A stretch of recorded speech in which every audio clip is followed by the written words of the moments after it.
have the minutes Mr. Woods made here, and I try to get something similar to what it was. May not be the same, but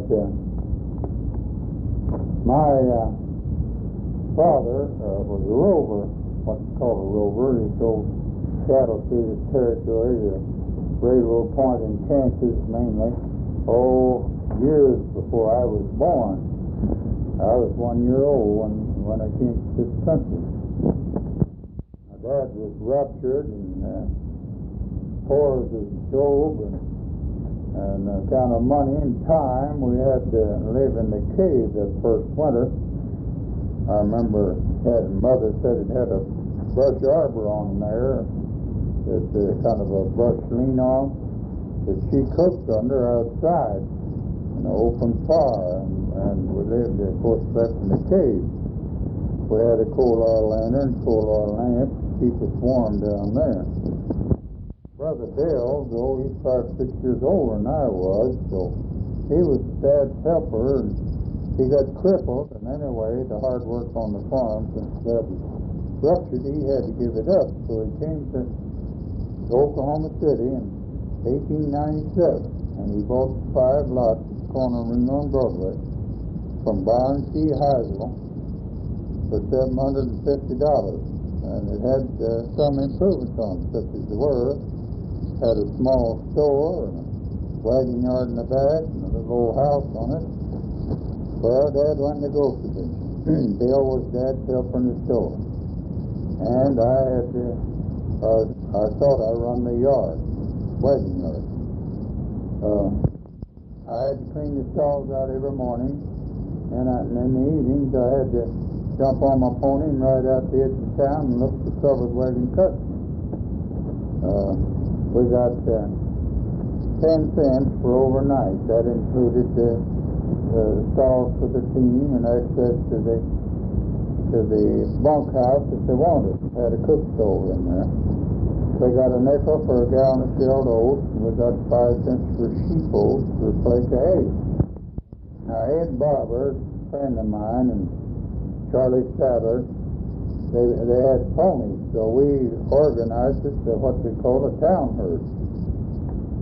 Well, we picked the milk cows up in the morning, take them out to grass, and take them out, usually out to Shepherds or Dittmers, anywhere we could find good grass, and we bring them back in the evening. You know, in them days, if you didn't have a cow, you'd pretty much out of luck to get milk. We run that town herd several years. I remember one summer there, the grass burnt early.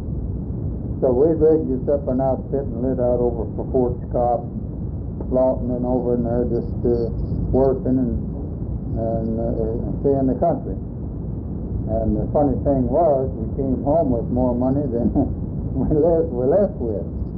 But on the way back, when we hit the old South Canadian, I think it's down there about Caddo Gate Crossing where we hit it, and it was bank full of water. Well, you know, those kids didn't have any better sense than the buses. So we got over it. But the Lord had to be with us. But we lost everything we had, lost our wagon and all of our junk. Okay, we got the ponies out, and we saved our money, and that's just about it.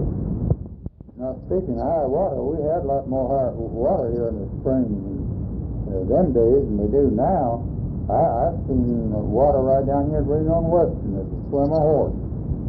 I've seen, I've pushed a raft all over from Rock Island Track north up to 4th Street, along there about Shortell and Lee Street. Kramer Park used to be along there on the Rock Island Track, you know. It got underwater for every spring. Teddy Roosevelt came to town here. I forget now what year it was. I've got a picture here in my den of it. He rode on man Dale's black stallion, and Captain Hunter was the head of the National Guard. He's in the picture, and of course old Sam Flood's in it. I was into everything.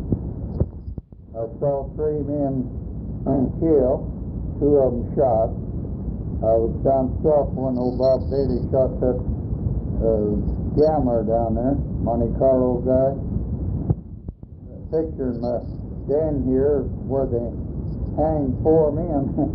They're trying to get one. One that done the dirty murder. They hung 4 of them. That was down to Ada, Oklahoma.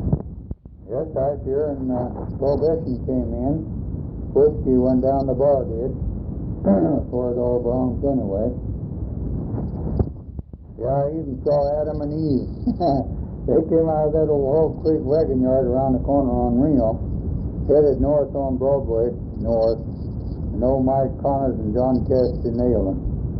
They run him in that tin barn on the alley there and kept him from the patrol wagon to come down and pick him up. And I guess they sent him back to Kansas City, where they come from.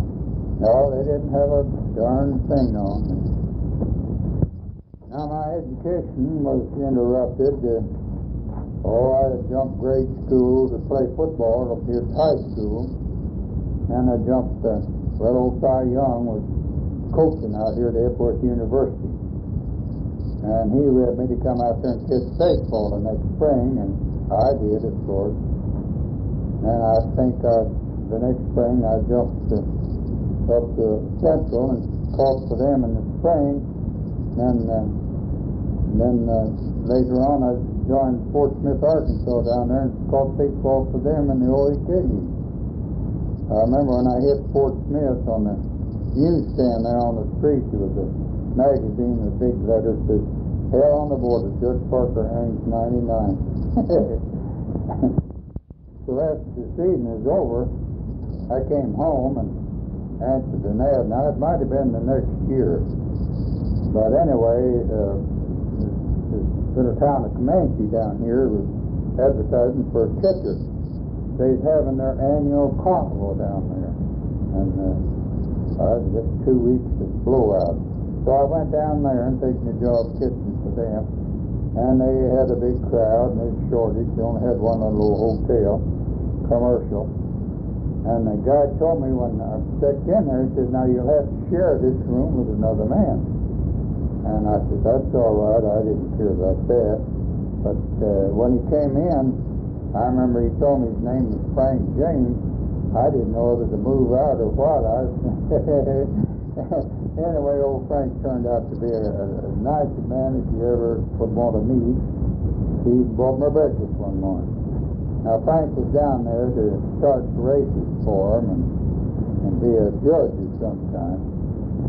I never will forget that week. Never seen so many naked Indians in all my life. I mentioned my father was a rover. I have a book in my office published in New York about the longest and the biggest cattle drive on record. They left Brownsville, Texas, March 15, 1882, with 3,100 head of longhorn. And it landed in Fort Benson, Montana, August 24th, same year, with 3,112 head. Now, they delivered these cattle to the U.S. government Blackfoot Indian Agency there. Now, the cows, the men both had to swim every spring. There wasn't any bridges. Men had to sleep on the ground, and they got $25 a month salary. Now they want $25 a day. About 2 years ago, I gave the Historical Society out here at the Capitol 2 passenger car loads of junk, mostly relics, pictures, mounted stuff. I had a mounted buffalo head and mounted bald-faced eagle and prairie chicken, blue quail, scale quail, and whatnot. Stuff is still in Oklahoma, though. That's all I wanted. I sold a store there at Reno on Broadway in 1944. Been trying to sell real estate ever since, mostly farm. Yes, I'm an 89. That's the name of Woods. Just City College asked me to make a tape recording, something similar to this. I've lost part of the minutes, but for their Living Legion library out there, starting in the early days. Now, the young man promised to send me a copy of this, but I guess he forgot it. And I found out my son has one of these tape recording machines, so I decided to make one of my own. I'd like to see what it sounds like. You know, my father, Zachariah Teafrod, homesteaded here in 1889 and down Lemoore in Cleveland County. I was just 1 year old at the time, but I was here just the same. Now, my father, Jack Teafrod, was what they called a rover. He drove cattle through this country. Boy, drove cattle through the Indian Territory before I was born, from Texas usually up to a railroad point in Kansas. Now, he filed on this farm because he was rusty from riding and thought he'd make a farmer out of himself. It's on account of money and time too. We had to live in a cave that first winter. We had a lean-on brush arbor to it. Mother cooked under that, and we, of course, slept in the cave. We had a coal oil lantern and a coal oil lamp to keep us light and heat. Now, my brother Bill got crippled. He was older than I was, and he got crippled, and the work on the farm was telling on Dad, so he came to town in 1897. He bought the corner, Reno on Broadway, from Barnes C. House for 5 lots for $750. With the improvements, such as they were, had a small store building on it, wagon yard in the back. So Dad went in the grocery business, and Brother Bill helped Father in the store, and I run the wagon yard, or I thought I'd run it. I had to clean the stalls out every morning, and then in the evenings I'd get on my pony and ride out to the edge of town looking for covered wagon customers for the wagon yard. 10 cents for overnight. That includes stalls for the team, and they could have access to the bunkhouse if they wanted to. It had a cook stove in it. And then we got 5 cents for a gallon of shelled oats. We got 5 cents for a sheaf of oats or a flake of hay. Now my father built that 3-story brick building on the corner, Reno on Broadway, where the city convention hall is now, the building, in 1903. And the union labor occupied all of the top floor. Speaking of ponies, Charlie Sadler and Ed Barber, a couple of boyfriends of mine, they all had ponies, so we organized this town herd. And we run that for several summers. We'd pick up the cattle, you know, the milk cows. In those days, if you didn't have a milk cow, brother, you was in bad shape. So we'd pick the cows up and take them out to pasture, or we'd get grass. Usually out here to Shepherd, to Dittmer's, and then we bring them back in the evening. I remember one summer the grass got burnt pretty early, so we rigged this up an outfit and went over to Fort Scott, Lawton, over in that country. We worked some and stayed the rest of that summer. And we came back with more money than we made. But when we hit the old South Canadian, it was full of water. And, we didn't have any more sense than to bust it. We got over, but I don't see how we ever made it. We lost everything we had but the wagon and the ponies. Well, we got back with our money. We had that tied on it. We couldn't lose that. Speaking of high water, we had more high water here in them days than we have now. I've seen water right down here, Reno on Western, water swim a horse. And I've seen water, I paddled a raft all over from the Rock Island track up to 4th Street, out there about Lee and Shark Hill. Kramer Park used to be along there on the Rock Island track, you know, on the north side, and it used to get underwater.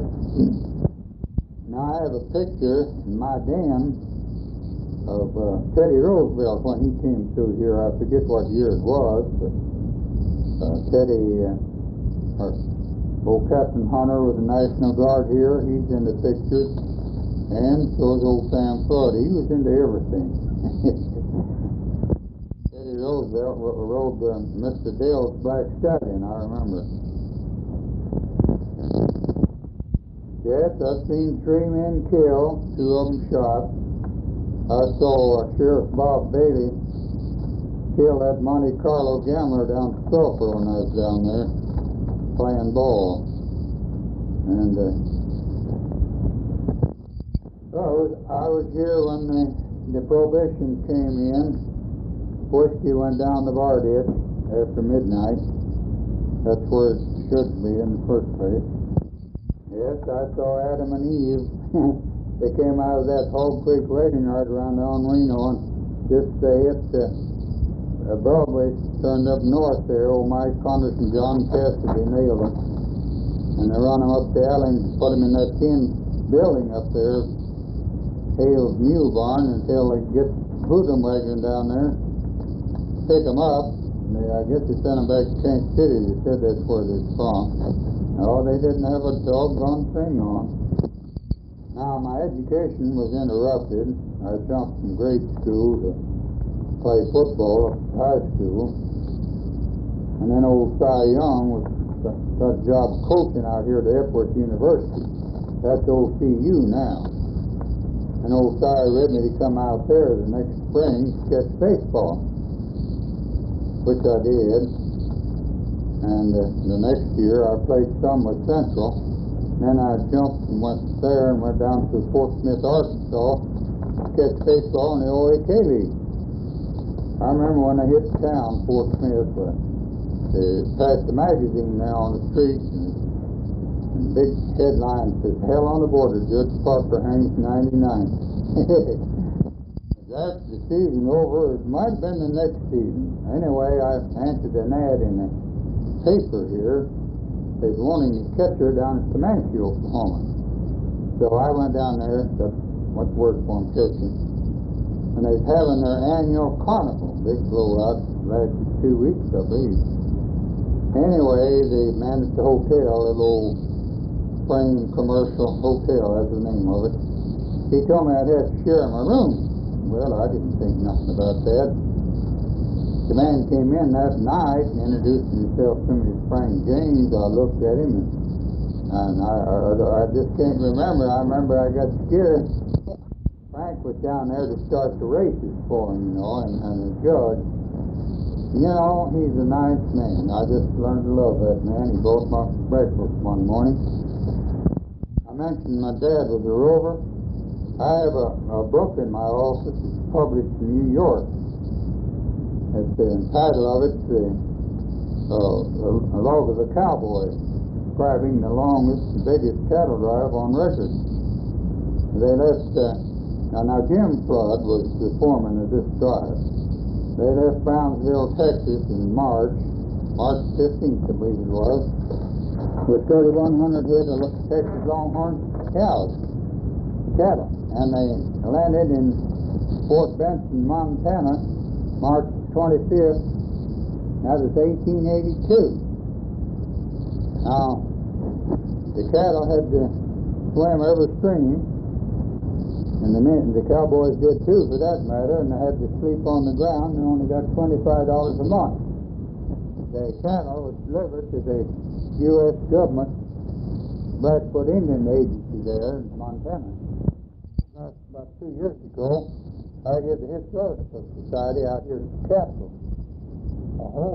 Two pastures, carloads of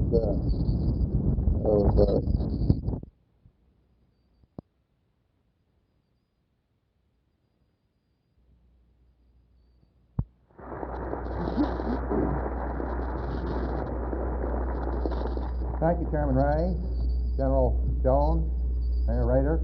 Us mayors always have to recognize each other, Distinguished guests, this is a great day for Oklahoma City. For you visitors, you'll be pleased to know this is the largest luncheon crowd that has ever gathered in Oklahoma City. It is a great day. We're delighted. You know, Dr. Bika, as I think as to my part in the program, I realize that man often does live by form rather than by substance. I have particular reference to this philosophy of a key to the city. When we realize that in the olden medieval times, it was necessary for the mayor of the city to meet a distinguished guest at the gates and give him a key. Because without a key, he literally couldn't get into town. Because there was a gate and a wall that surrounded that city and protected it from unknown dangers. May I point out to you, sir, that through your work and those of your colleagues, Commander Cernan and Colonel Stafford, the idea of a wall and a barrier and all of those matters are as remote to us as the pyramids are remote to us in point of time. Yet, by some oddity, it's still appropriate that the mayor of a city extend a key as the official form of our welcome. I extend it to you three gentlemen in that sense. Dr. Bika, in the thought that this is a key to a non-existent gate in a wall that is indeed non-existent around a city that is indeed most existent, I would like to ask you, sir, to come with me and let me formally make you a...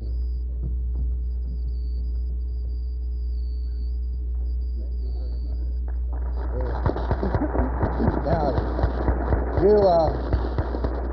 you indeed, sir, are able to enter that non-existent gate to a 1966-style existent city. Colonel Stafford, I would like very much to ask you, sir, to accept this key from us here in Oklahoma City. I have secured Mayor Rader's permission.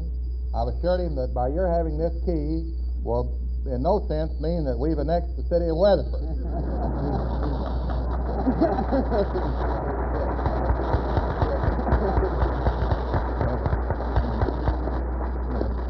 And Commander Cernan, I give you this key with some trepidation. I watched you perform coming in the motorcade, and as far as I'm concerned, we can't get you out of town quick enough. Because you stay any longer, I'll be out of a job next April.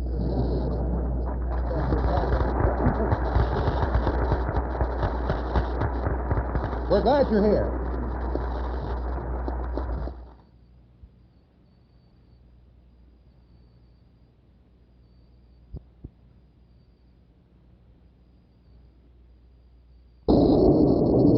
Thank you very much.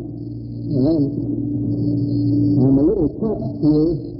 I'm deeply proud and honored to be here in this school that bears the name of my father. I have seen this school when it was building, and I've been back here several times, but this is the first time that I've ever been in a school, as it should be, full of students like this. I can't help but think how proud my father would be if he could see you all here today. I don't know, Mr. Knight, whether that introduction was correct or not. You said that I was the man who knew Will Rogers best. I doubt that very much, because my father died when I was not much older than many of the seniors here in this room now. I would, however, like to take this opportunity to give you a little of the background and the history of the man for whom this school is named, as I saw it, perhaps a little differently than other people saw it. I was, like a lot of friends, rather argumentative. We had many an argument and many a disagreement. I went out for the high school debate society, and I remember I came and asked my father for various suggestions, and he told me what he thought I should say and how I should present it, and I said, "Oh, Dad, that's old hat, that's old stuff." I said, "I know how to do this thing, Dad." And we often discussed important issues, But now, looking back on it, and only now, do I begin to realize what a truly great man he was. I'd like to make 2 points, if I could. First of all, my father was real, honest, and sincere. And the second point I want to make is that he was Oklahoman through and through. People say Will Rogers never forgot that he came from Oklahoma. Well, that isn't exactly true, because it was impossible for him to forget that he came from Oklahoma. He was deeply rooted here. Everything that he did and whatever success he had arose because he was deeply rooted in Oklahoma. But returning to this first point, his sincerity and his toughness, I would like to tell you here, rather younger people, my father was born in Oologah. You all know where it is, down the way here, about 30 or 40 miles. Born on a ranch. He had the same upbringing as many another rancher's son. But my father very early became quite an outstanding cowboy. I'd like to stress that fact because later on, when he became in the movies and on the radio, people began to think he was just a Hollywood cowboy. That is not so at all. I remember one time he and I were out riding over our old family ranch on the Verdigris River. It wasn't quite as cold as it is today, but the river had a little film of ice on it. And Dad was speaking about the many, many times that he had swum with his horse, breaking the ice and swimming across this Verdigris River, going and coming. He had a very difficult early history in the backlands here of Oklahoma. He quickly became one of the outstanding locals. And my father got his start, I think, in the small rodeos that used to take place around here, Benita, in Chelsea, which at that time was a rather large town, and Claremore, and they would sometimes go even as far away as Oklahoma City. My father became one of the best of these rodeo performers in a day when you had to be very tough and very good to work in those early rodeos. He was always a cowboy. And I would like just to add to that early story of him swimming the Verdigris River with another. 1934, the winter just before he died in the airplane crash in Alaska, we happened to have an extremely large rainfall in California. And on our Santa Monica ranch, I remember it rained for 3 days steady. My father was out on his horse, riding in his old yellow slicker all over our ranch, all over this whole area. Well, it happened to be New Year's Day. I was returning from a party and got in about 1:30 in the morning. I remember coming up down one of the highways, and it so happens that the road had been washed out. Here was my father in his slicker, reining cats and dogs, waving a great big lantern to keep people from going across this big ditch that had just washed out. He had been there, he said, since 10 o'clock that night, and he stayed there till about 5 or 6 in the morning at daylight. He didn't think very much of it, but I was quite surprised that a man of his age would be out there in the rain that long. My father was very, very active. Even I was at that time 16 or 17. I couldn't keep up with him. He used to come in, he would get up in the morning, he'd go over to the Fox studio, he would make a movie, work all day, which is normally considered hard work. He would come home about 5 o'clock, he would exercise 4 or 5 polo horses and try and get us to exercise them with him if he could get us to do it. He would then go up to the roping corral and he would turn on big floodlights.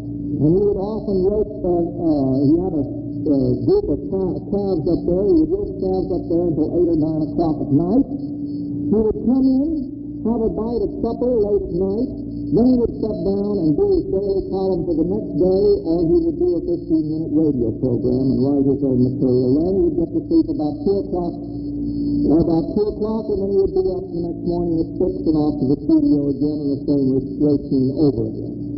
He was very, very active. I have never met, and I have met many public people, I have never met a person that had as much energy or as much creativeness as my father had. One other thing I think should be stressed in that connection. Will Rogers always wrote all of his own material. All of the phrases that you read are his. Everything that he ever wrote or said over the radio are his own. Today, I don't know how many of you realize it, when you see these people on television or over the radio, you'll at the end of the program see a credit line of who are the writers. There'll be 3 or 4 or 5 writers. Today, most of the prominent people have everything written for them ghostwritten. My father never did. He wrote all of his own material. When he came to Hollywood at the very beginning, he said, I am not going to be responsible for the bad publicity stories told me by the Fox Publicity Department. He was very insistent that all of his material be his own. That might not seem so important to you now, but as you get older and you see how much of this material is created by other people, you get an impression how difficult it was for any man to keep creating the material that he himself said. And that brings to this other point. Dad was honest, sincere, and real. He was a real cowboy. I remember another occasion. We were at a rodeo, and he jumped out of the box where he was sitting there in the honor box, went down, got on an old horse, went down and roped the calf, went down and tied the calf, and he didn't make very good time. He was rather elderly at the time, but he could actually do it just as well as anyone else could. The other part of my father I want to bring home is that he was real and came from Oklahoma. He looked at everything almost automatically the same way the majority of the people of this country look at that particular problem at that particular time. Usually said, I'm sure it exists around here in this school somewhere, that my father said, I never met a man I didn't like. And that is as true of him, I suppose, as it could be of any other person. Yet when the time came for criticism, Will Rogers could be just as outspoken and just as bitter and just as caustic as any other commentator could. I remember my father felt very strongly about